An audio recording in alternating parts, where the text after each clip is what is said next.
Coralie Merrigan stood in the dark at the back of the condemned bookstore and pressed her palm flat against a wall of shelves that should not have sounded hollow. She had buried 2 husbands. She had spent the last of her savings on a building the town had already sentenced to the wrecking ball, a place everyone she knew had begged her to walk away from. But behind those warped shelves, past the smell of damp paper and cold plaster, something waited that the previous owner had sealed away and told no one about. What she found behind that wall would not just save her. It would answer a question she had been carrying, unspoken, for 14 years. Before we jump back in, tell us where you're tuning in from. And if this story touches you, make sure you're subscribed, because tomorrow, I've saved something extra special for you. Cora Merrigan was 66 years old, and she had learned to measure her life by the men she had lost. The first was Daniel. He died 14 years ago on a Tuesday in March, dropped by a stroke in the hardware aisle 2 towns over with nothing in his hand but a box of drywall screws. He was 58. They had been married for 26 years. Daniel read the last page of every novel first and never apologized for it. He kept his receipts in a shoebox and his tenderness in places you had to know how to look for. After he was gone, Cora spent a long time learning how to sleep in the middle of the bed instead of on one side of it. The second was Emmett Lund. She had not gone looking for him.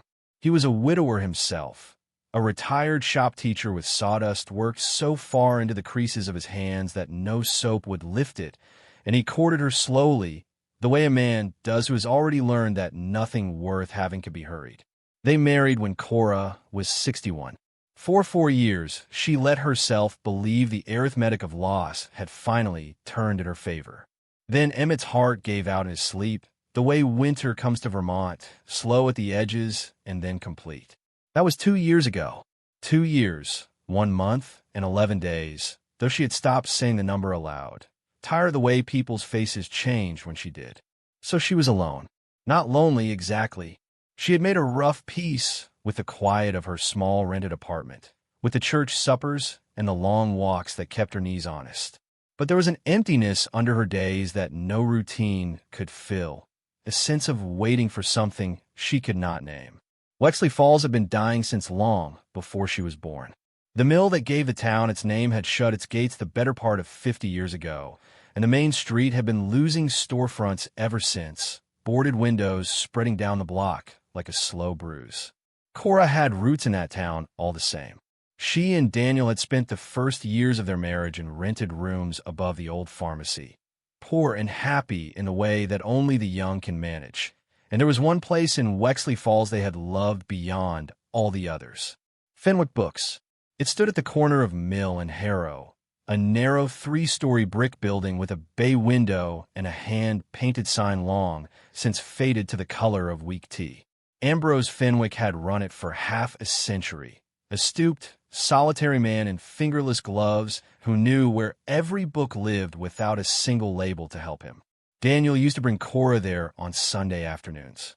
They rarely had money to spend, but Ambrose never minded them lingering, and more than once Cora had watched the old man tuck a book into Daniel's coat pocket and wave off the payment with a scowl, as though being thanked were a kind of insult. She had not set foot in the town for almost 30 years. Life had carried the two of them to Ohio, then through a string of towns that blurred together, and she came back only after Emmett died, pulled by something she could not name toward the one place where her first marriage still felt like a living thing. What she found when she returned was Ambrose Fenwick 9 months in the ground, no family to bury him, and his bookstore condemned, its windows papered over, a red demolition notice stapled to the door. The building was set to come down in the spring. Cora could not have told you why she did what she did next. She had a little money left, the last of what Emmett had put aside, and a modest sum from selling his workshop tools to the men who had been his friends. It was meant to carry her through whatever years she had left. Instead, she walked into the Wexley Falls town office, sat down across from a clerk who plainly believed she had lost her senses, and asked what it would take to buy the old Fenwick place before the wrecking crews came. The price was low. A condemned building on a dying street does not command much. But it was nearly everything she had, and the clerk told her flatly that the structure had failed 3 separate inspections, that the roof leaked, that the wiring was a fire waiting to start, and that the town would be doing her a kindness by leveling it and selling her the bare lot instead. She bought the building anyway. Sentiment, she told herself. An old woman's foolishness. A way to keep a piece of Daniel from being crushed to rubble and carted off in a dumpster. She did not say any of that to the clerk, and she did not say the whole of it to anyone, because she did not entirely understand it herself. What she did understand, standing alone inside the store for the first time on a raw November afternoon with the key still cold in her hand, was that she had just traded her security for a ruin. Dust lay over everything like gray snow. The shelves sagged with old water damage. Somewhere above her, a loose length of gutter knocked against the brick in the wind. And at the very back of the store, past the last standing row of shelves, one section of wall gave back a sound when her knuckles brushed it by accident that no solid brick wall had any business making. It sounded hollow. She told herself she had imagined it. An old wall, warped by decades of damp, would make all kinds of noises. Cora pressed the sound out of her mind, because she had more urgent things to worry about, and the first of them arrived 4 days later in the shape of a bill. The town clerk had not exaggerated. The building was awound. The estimate she got from a contractor in the next county ran to numbers that made her sit down at her kitchen table and stay there a long while. The roof needed replacing outright. The wiring had to come out to the stud. There was rot in 2 of the floor joists, a crack in the foundation wall along the east side, and a smell of mold in the cellar that the contractor sniffed once and declined to investigate further. $60,000, he told her, and that was before anyone touched a single shelf or swept a single floor. Closer to 80 if the joists were worse than they looked, and joists were always worse than they looked. Cora had $11,000 to her name. She sat with that figure the way you sit with a diagnosis. She had bought a corpse and called it a rescue. The apartment rent was due in 2 weeks. Her car had 90,000 miles on it and a shutter in the front end she had been ignoring. She was 66, with a small monthly check from Emmett's pension and whatever Social Security amounted to, and she had just poured the last of her cushion into a building the town wanted gone. For the first time since Emmett died, Cora let herself cry over money instead of over a man. It felt smaller and meaner and somehow worse. She did not have long to sit with it because Wexley Falls had plans for that corner, and those plans had a name. Roland Fisk sat on the town's redevelopment board, and he had sat on it for 11 years, long enough to learn exactly how a dying town could be made to sell itself for parts. He was 52, silver at the temples, with the easy warmth of a man who had never once been told no and did not expect to start now. He drove a spotless charcoal SUV, and he wore a wool overcoat that cost more than Cora's car, and when he came to see her, he came smiling. She was inside the store when his vehicle pulled up to the curb, sweeping 30 years of dust from the front counter with a push broom, because the work gave her hands something to do while her mind spun. He rapped his knuckles on the papered glass, and when she opened the door, he looked past her before he looked at her, taking the measure of the room the way a butcher takes the measure of a side of beef. "Mrs. Merrigan," he said. "Roland Fisk. I'm with the redevelopment board." He offered his hand, and his grip was warm and dry and practiced. "I have to tell you, I admire the spirit. I do. Not many people your age would take on something like this." "Something like what, Mr. Fisk?" "A lost cause." He said it kindly, which was worse than if he had said it cruelly. "I'll be direct, because I think you'll appreciate it. The board had a plan for this block. This corner in particular. We've got a developer out of Burlington ready to put up mixed retail, apartments above, the kind of thing that brings a town back from the dead. Your building sits right in the middle of it. My building isn't for sale. Everything's for sale, Mrs. Merrigan. That's not an insult. It's just how the world turns."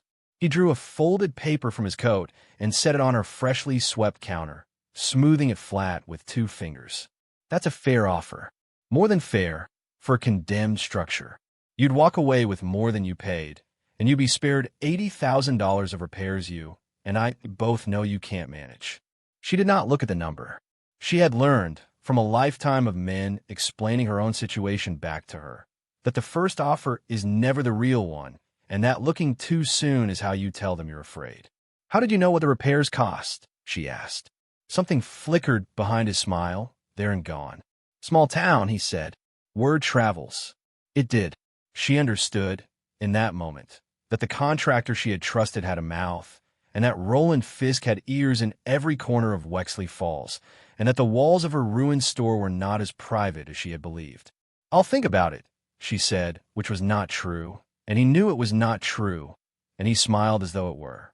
"Don't think too long," Roland Fisk said, buttoning his coat against the cold. "Demolition scheduled for April. Once the town spent the money to bring it down, the offer goes with it." He left, and Cora stood alone in the dust and the failing light, and turned, without quite meaning to, toward the hollow wall at the back of the store. She did not go to the wall that night.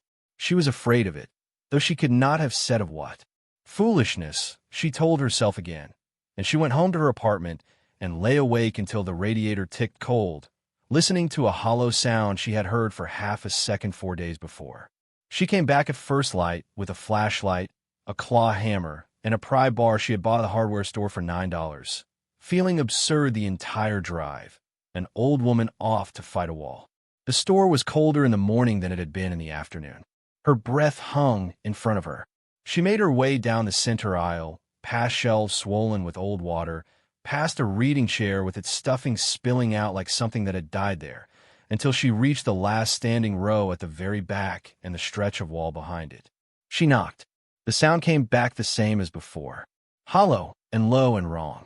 The shelves in front of it were built in, fixed to the wall, but the wood was soft with rot and gave up its nails with a groan when she worked the pry bar behind them. She pulled the first section free and set it aside, and then the second, and the dust she raised turned the flashlight beam solid. Behind the shelving was a wall of plaster and lath, ordinary in every way but one. Someone had patched it. She could see the seam, a rectangle taller than she was, where the old horsehair plaster met a newer, smoother repair. The paint over it was a shade off. In 50 years, no one had noticed because no one had ever moved the shelves. Cora set the flat of the pry bar against the seam and leaned into it with all the weight she had. The patch was not brick. It was a single sheet of plasterboard, screwed to a frame, dressed up to look like the wall around it. It came away in one piece with a crack that echoed through the empty building, and a gust of trapped air rolled out to meet her, cold and dry and old, carrying a smell that was not the damp of the rest of the store. It smelled of paper and leather and something faintly metallic, the smell of a place that had been sealed a long time. Behind a false wall was a door. Steel, painted the dull green of old machinery, with a recessed handle and a heavy hinge, set into a frame of poured concrete that had no business being inside a brick storefront. A vault door. Her hands were shaking so badly she dropped the flashlight, and it rolled and threw wild shadows before she caught it. The handle was locked, but the key that turned it was not hidden far. It hung on a nail beside the frame, black with age, exactly where a man would leave a key he meant for someone to find and no one else to look for. She lifted it down. She fit to the lock.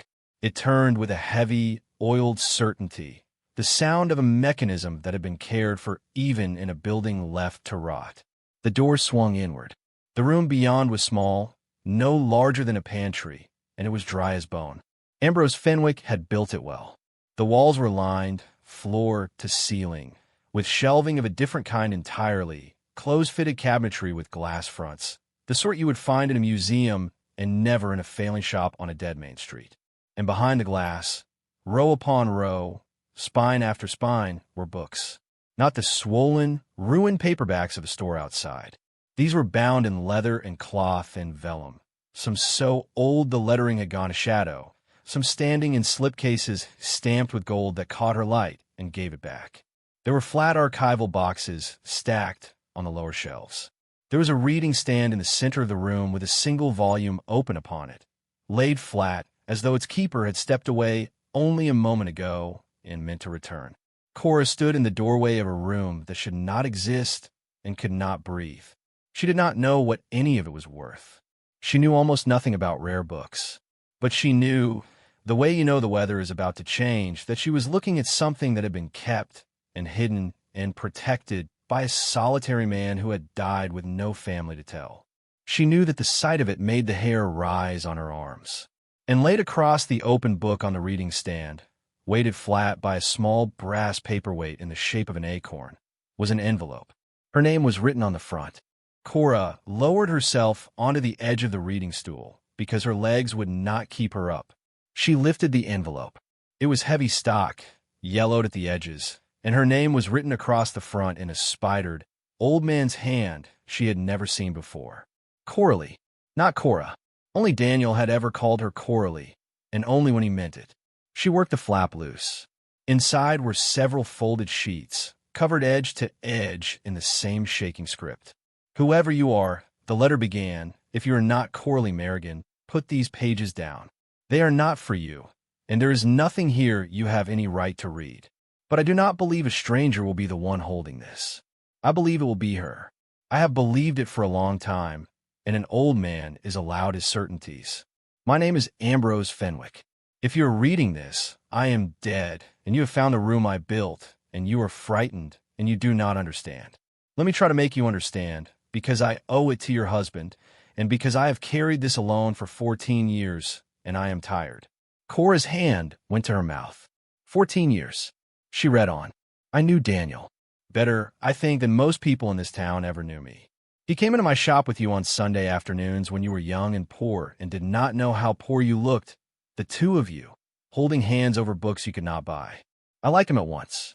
He read the last page first, which most people take for a sin, and which I took, correctly, for a sign of a man who is not afraid of endings. You moved away. I thought I had seen the last of you both. But Daniel wrote to me. Then he came back, alone, a handful of times over the years, on his own, without you knowing. I want to be plain about that, because I do not want you to spend one more minute wondering the thing I suspect you have wondered. He was not hiding anything shameful. He was hiding a gift. The pages trembled. She had to stop and set them on her knee and press them flat before she could go on. Daniel and I built this room together. Not with our hands, though we did some of that too. We built what is inside it. He had a good eye, better than mine after a while, and he had a patience I have never seen in another living person.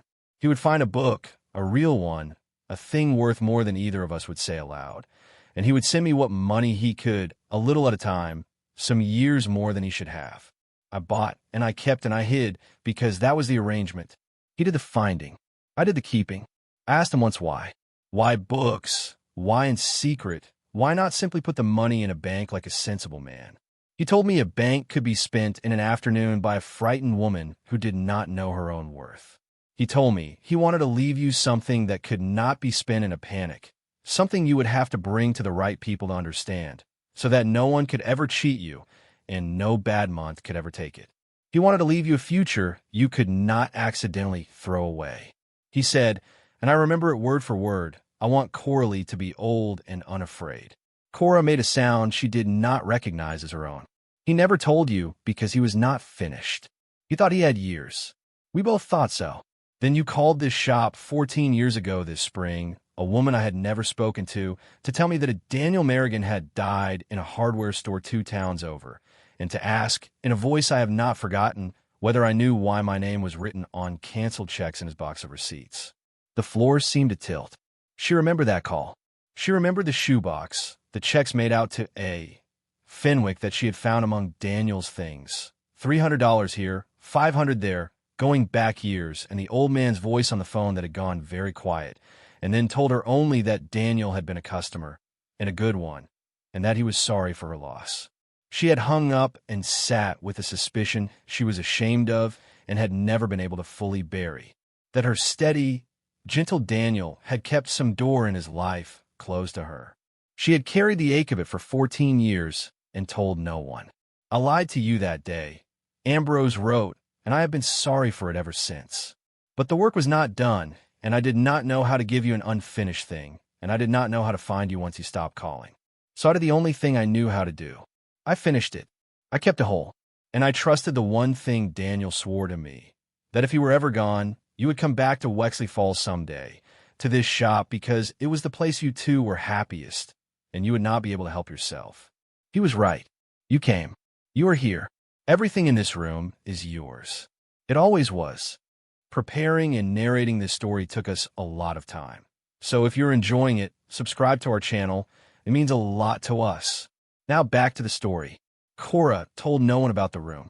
She locked the vault, leaned the false wall back into its place as best she could, and drove home with the old man's letter folded against her chest, and a plan no more sophisticated than to understand what she had before she breathed a word of it to anyone.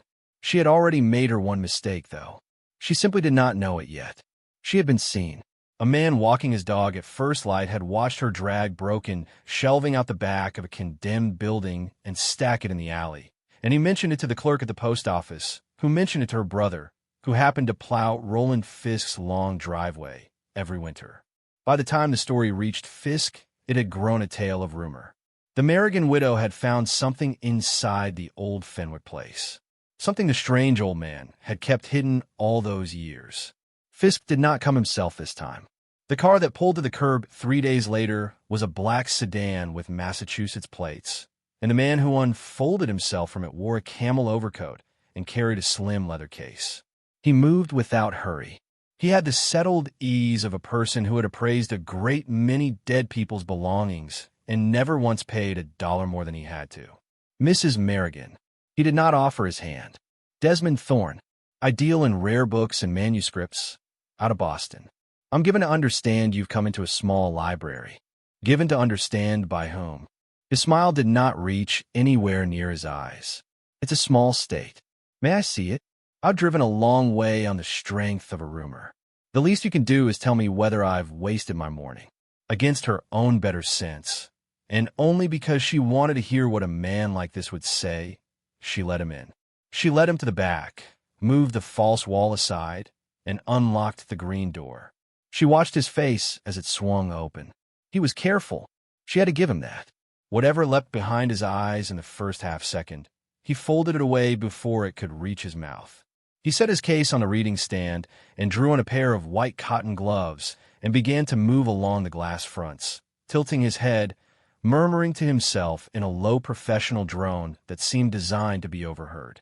Foxing here. Water staining on the lower shelves. You can see the tide line. Ex-library markings, always a shame, kills the value outright. He slid a volume free, turned in the light, frowned at the spine. Rebacked. Somebody's amateur repair. Collectors can smell a repair from across a room. He set it down with the small sigh of a disappointed man. Mrs. Merrigan, I won't insult you by pretending. There are 1 or 2 things here of modest interest. The rest is the sort of thing an eccentric accumulates over a lifetime and mistakes for a fortune. Damp, condition problems, no provenance to speak of. The market for this material is soft as it's ever been. And yet you drove 3 hours on a rumor. I did you the courtesy. His voice cooled by a single degree. I'll do you another. I'll take the whole lot off your hands. Save you the trouble of cataloging, insuring, hauling it to a city where nobody's buying. $40,000. Cash this week. He let the number settle. That fixes your roof, doesn't it? That saves your building. I think a woman in your position would call that a rescue. She thought of Daniel's words in the letter, spoken to a stranger in a shop she had loved.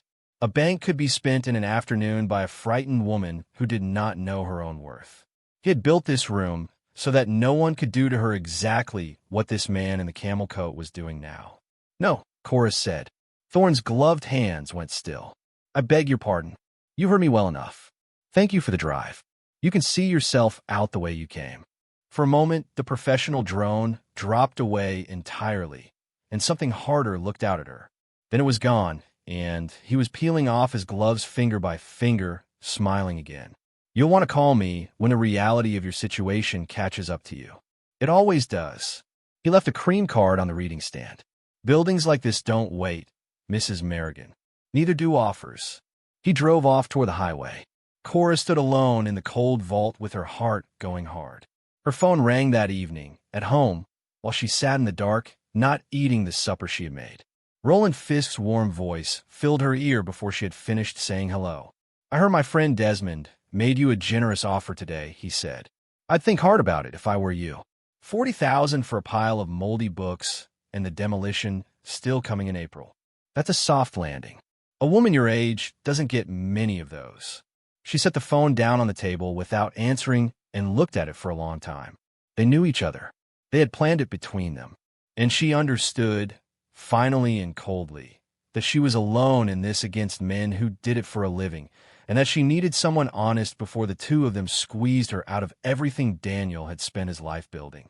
She did not know a single soul who could tell her what she had, but she knew where knowledge lived in a small town, and the next morning she drove to the Wexley Falls Public Library, a squat brick box that kept shorter hours every year, and asked the woman at the desk if there was anyone in the state who understood old books. Harriet Bly was 70 if she was a day, sharp-eyed behind glasses on a beaded chain, and she had run that library for longer than most of the town had been alive. She listened to Cora's careful, vague questions for about a minute before she set down her stamp and looked at her over the rims. "You found something in the Fenwick building," Harriet said. "It was not a question, and a man in a nice coat has already been to see you and told you it's worth almost nothing." Cora's face must have answered for her. Camel coat? Boston plates? Doesn't offer his hand. Harriet's mouth thinned. "Desmond Thorne.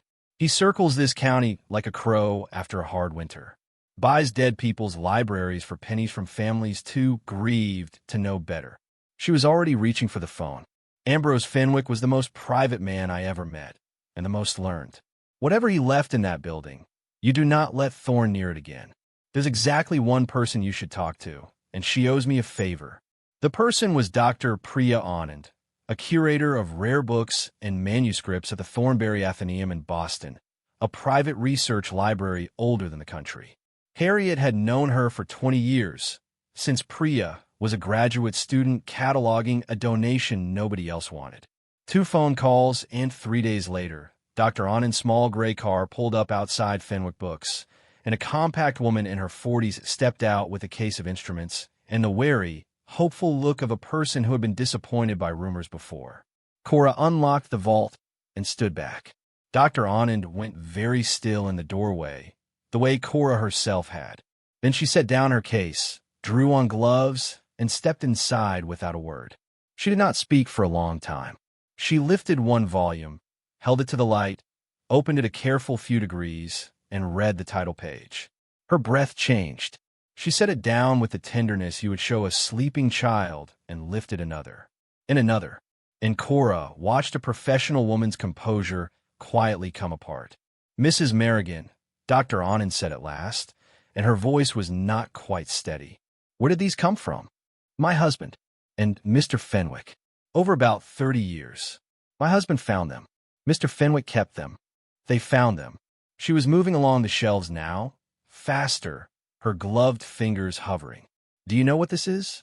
She indicated a slim volume behind glass without touching it. "That is a first edition. Bound the year it was printed. That water staining a man told you ruins it, you said." She let out a short, disbelieving breath. "The tide line is on the outer shelf." He was hiding the value by pointing at the 2 damaged spines and letting you assume the rest matched. "That is the oldest trick there is." She spent 4 hours in that room. She examined every volume, opened the flat archival boxes, read the 2 ledgers Ambrose had kept in a locked drawer beneath the reading stand, ledgers that recorded, in the old man's shaking hand, every book and where it had come from and what Daniel had paid and when. Provenance, she explained. The one thing Thorne swore this collection lacked, and Ambrose had documented all of it, every step, for 30 years, because a man who had once told a stranger he wanted his friend's widow protected had understood exactly what such records would be worth someday. "I can't give you an official valuation today," Dr. Anand said, sitting at last on the reading stool, pale and shaken. "That takes weeks, and specialists and my colleagues will need to see this. But I've handled rare books for 20 years, Mrs. Merrigan, and I need you to hear me clearly." She drew a slow breath. The 2 ledgers alone document a private collection assembled with more care than most institutions manage. There are things behind that glass I have only ever seen in photographs. Conservatively, and I am being conservative on purpose, this collection is worth somewhere north of $2 million. Individual items in it may reset records at auction. I will not put a ceiling on it, because I would be guessing, and I would probably guess low. Cora sat down on the cold concrete floor of the vault, exactly as she had the day she found it, and put her face in her hands. $2 million. 80,000 of repairs. 40,000 from a man in a camel coat who had smiled at her and called it a rescue. He tried to buy it for 40,000, she said when she could speak. Dr. Anand's jaw tightened. Then he knew precisely what he was looking at, and he counted on you not knowing. That isn't a bad deal, Mrs. Merrigan. That is theft with a pen instead of a crowbar. She reached out and, for the first time, laid a gloved hand gently over Cora's. You will not sell one page of this to anyone until you understand what you hold. And when you are ready, the Athenaeum would consider it the honor of my career to help you do it properly. Promise me you will not talk to Thorne, or to whoever sent him. They sent each other, Cora said. They're the same animal. Then promise me, said Dr. Anand, you'll let me help you fight them. The next weeks moved faster than any Cora had lived through since the early days of her grief. Dr. Anand brought 2 colleagues up from Boston, careful people in white gloves who spent 3 days in the vault with cameras and soft brushes and made small involuntary sounds when they lifted certain volumes to the light. They packed nothing. They photographed everything. And they confirmed one item at a time what Priya Anand had said on the cold floor of that room. A lawyer came too, a woman Harriet Bly vouched for, plain-spoken and unimpressed by anyone. She read Ambrose Fenwick's letter, and the deed, and the 2 ledgers, and she told Cora that the collection was hers free and clear, that Ambrose had died intestate with no heir, and the building and everything sealed inside it had passed to Cora with the purchase, and that no one, not a developer and not a dealer, had the slightest legal claim to a single page. But they'll try, the lawyer said. Men like that always try. So let's take their footing out from under them before they can. She did it in one afternoon. The demolition order was the first thing to fall. The lawyer filed for a stay on the grounds that the building now housed items of significant historical value under active professional assessment, and she attached 3 photographs and a preliminary letter from the Thornbury Athenaeum. The town's April wrecking date evaporated. A condemned building is easy to knock down. A building that a 200-year-old research library has taken a formal interest in is another thing entirely. And the redevelopment board, which had counted that corner as good as cleared, suddenly found itself the subject of questions from a reporter Harriet Bly had made one quiet phone call to. Roland Fisk came to see her one last time. He did not smile when she opened the door. The warmth had drained out of him, and what was left underneath was colder and plainer and, Cora thought, more honest than anything he had shown her before. You've made this difficult, he said. I've made it accurate, said Cora. There's a difference. You should learn it. That block was going to bring this town back. Jobs. Housing. You're standing in the way of all of it over a pile of old books and an old woman's sentiment. That block was going to make a developer in Burlington rich and put a commission in your pocket, she said, and she watched the words land, because she had learned a great deal in a month about the arithmetic of men who explained her own life to her. You sent Desmond Thorne to steal from me before I knew what I had. You called me at my own kitchen table and told me $40,000 was a soft landing. I'm 66, Mr. Fisk. I'm not stupid, and I'm not for sale, and I would like you to leave my property now. He looked at her for a long moment. Then he buttoned his coat, the same gesture he had made the first day, and this time there was no plan behind it, only a man out of moves. You'll regret tying your money up in that ruin, he said. I already had a life I regretted losing, Cora said. This isn't that. He left, and he did not come back, and within the year his seat on the redevelopment board was quietly not renewed after the reporter's questions became a second reporter's story. Desmond Thorne she dealt with by never speaking to him again. Dr. Anand handled that part herself, with a single email on Athenaeum letterhead informing him that the Fenwick collection was under the institution's assessment and that any further contact with Mrs. Merrigan would be noted. He did not reply. Men who work in the dark do not enjoy the light being switched on. The sale took shape over the spring. The Athenaeum did not buy the whole collection outright, and Dr. Anand was honest about why. The right course, she explained, was to place the most significant items at auction through a house she trusted, where competing collectors would drive the price to its true height, and for the Athenaeum to acquire a smaller group of pieces directly for its permanent holdings at a fair appraised value. Cora agreed to all of it. She signed where the lawyer told her to sign and read every line first, because Daniel had built this so that she would have to bring it to the right people to understand, and she meant to honor the shape of what he had made. The first auction, held in Boston in June, ran 3 hours. Cora sat in the back in her good coat with Harriet Bligh beside her and Dr. Anand to the front, and she watched numbers climb past anything she had let herself believe. A single volume Daniel had found and paid $400 for went for a sum that made the room murmur.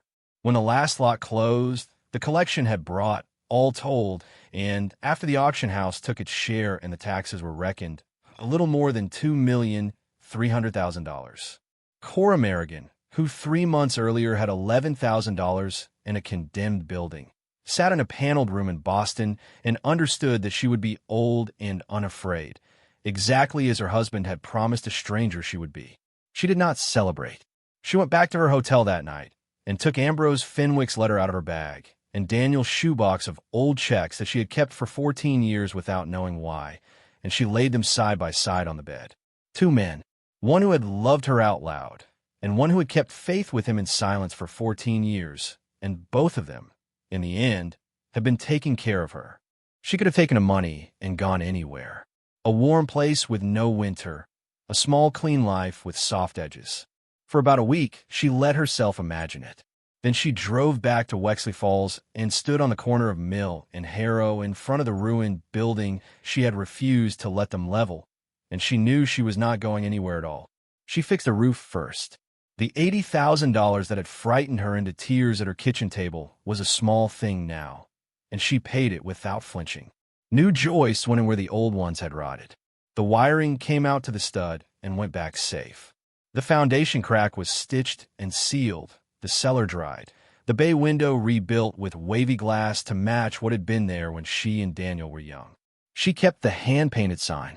She had it restored by a man in Montpelier who spent a month matching the faded letters, and when it went back up over the door it read the same as it always had.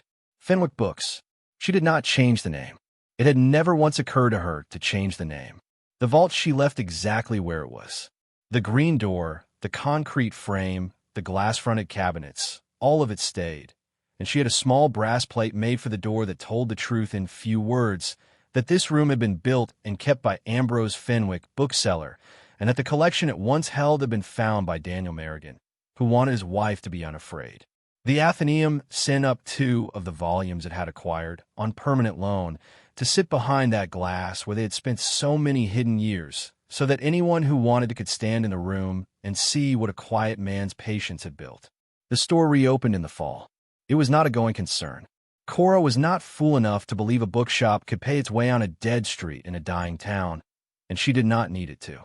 She had money now, more than she would spend in the years she had left, and she made the shop into the thing she had loved as a young woman with empty pockets, a warm room full of books where no one was ever made to feel poor for lingering and buying nothing. Children came after school. Old men came to argue about history.